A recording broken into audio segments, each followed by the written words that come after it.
Good afternoon to all the participants in the first symposium on colloid and interface science.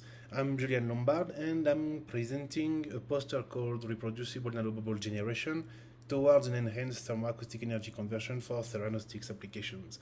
This is an international collaboration between Mexico, France, and the Netherlands.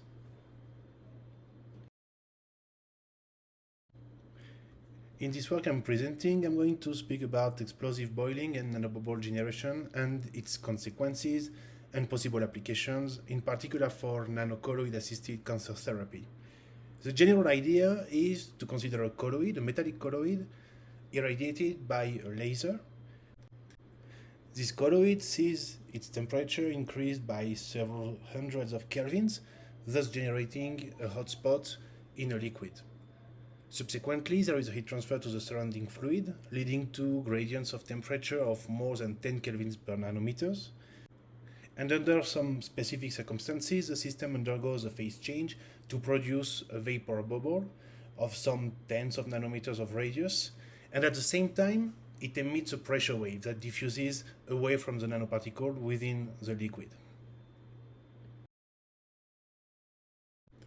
We study this system using a numerical solution that we implemented from scratch, where we solve the conservation equations. You see here the conservation of mass, of momentum, and of energy. The hydrodynamics equations are coupled to a phase field model. This allows us to account for the thermodynamics of the fluid, and in particular for phase changes. Finally, the fluid and the colloid are thermally coupled via an interface thermal conductance.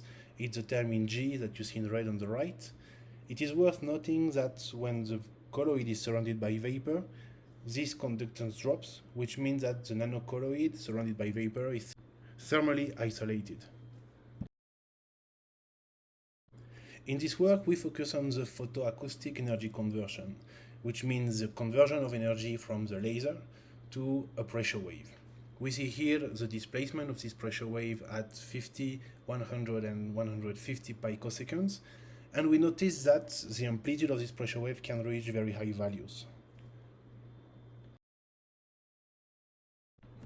The question we want to answer is the following. There are two mechanisms that have been proposed to explain how the use of photoacoustics could lead to the destruction of cells. One is the acoustically mediated perforation, and another one is the destruction of the cell related to the nanobubble expansion and strain. With our simulations, we were able to determine which of these mechanisms is the right one.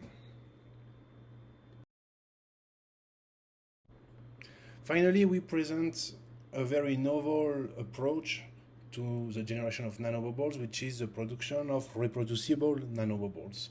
The idea here is to combine the effect of a constant laser irradiation and a pulsed laser irradiation.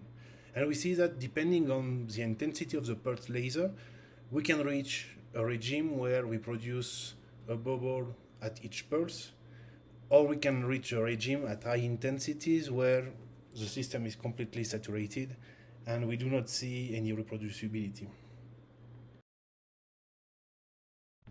With this, I conclude this short talk. I thank you for your attention, and many thanks to the organizers for the symposium.